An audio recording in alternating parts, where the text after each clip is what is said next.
Chapter 32. The Reubenites and Gadites, who had very large herds and flocks, saw that the lands of Jazer and Gilead were suitable for livestock. So they came to Moses and Eleazar the priest, and to the leaders of the community, and said, Ataroth, Dibon, Jazer, Nimrah, Heshbon, Elealeh, Sebam, Nebo, and Beon. The land the Lord subdued before the people of Israel are suitable for livestock, and your servants have livestock. If we have found favor in your eyes, they said, let this land be given to your servants as our possession. Do not make us cross the Jordan. Moses said to the Gadites and Reubenites, Should your fellow Israelites go to war while you sit here? Why do you discourage the Israelites from crossing over into the land the Lord has given them? This is what your fathers did when I sent them from Kadesh Barnea to look over the land. After they went up to the valley of Eshcol and viewed the land, they discouraged the Israelites from entering the land the Lord had given them. The Lord's anger was aroused that day, and he swore this oath. Because they have not followed me wholeheartedly, not one of those who were 20 years old or more when they came up out of Egypt will see the land I promised on oath to Abraham, Isaac, and Jacob. Not one except Caleb, son of Jephunneh the Kenizzite, and Joshua, son of Nun, for they followed the Lord wholeheartedly. The Lord's anger burned against Israel, and he made them wander in the wilderness 40 years, until the whole generation of those who had done evil in his sight was gone. And here you are, a brood of sinners, standing in the place of your fathers, and making the Lord even more angry with Israel.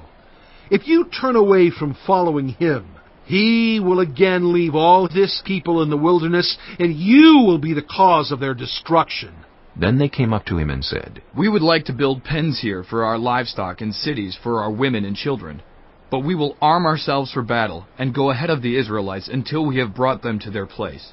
Meanwhile, our women and children will live in fortified cities for protection from the inhabitants of the land. We will not return to our homes until each of the Israelites has received their inheritance. We will not receive any inheritance with them on the other side of the Jordan, because our inheritance has come to us on the east side of the Jordan.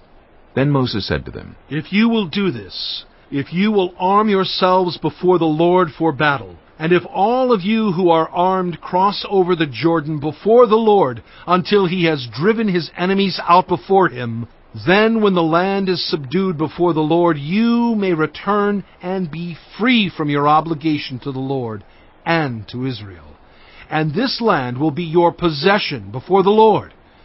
But if you fail to do this, you will be sinning against the Lord, and you may be sure that your sin will find you out.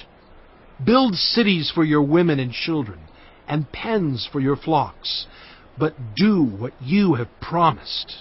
The Gadites and Reubenites said to Moses, We, your servants, will do as our Lord commands. Our children and wives, our flocks and herds will remain here in the cities of Gilead. But your servants, every man who is armed for battle, will cross over to fight before the Lord, just as our Lord says. Then Moses gave orders about them to Eleazar the priest, and Joshua son of Nun, and to the family heads of the Israelite tribes. He said to them, If the Gadites and Reubenites, every man armed for battle, cross over the Jordan with you before the Lord, then when the land is subdued before you, you must give them the land of Gilead as their possession. But if they do not cross over with you armed, they must accept their possession with you in Canaan.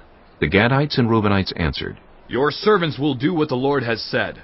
We will cross over before the Lord into Canaan armed, but the property we inherit will be on this side of the Jordan.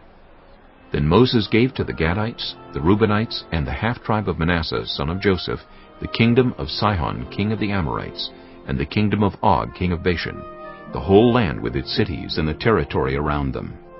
The Gadites built up Dibon, Ataroth, Aroer, Atroth-Shophan, Jazer, Jogbehah, Beth-Nimrah, and Beth-Haran as fortified cities, and built pens for their flocks. And the Reubenites rebuilt Heshbon, Elealeh, and Kiriathaim, as well as Nebo and Baal-Meon. These names were changed, and Sibmah. They gave names to the cities they rebuilt. The descendants of Machir, son of Manasseh, went to Gilead, captured it, and drove out the Amorites who were there. So Moses gave Gilead to the Macharites, the descendants of Manasseh, and they settled there. Jair, a descendant of Manasseh, captured their settlements and called them Havoth-Jair.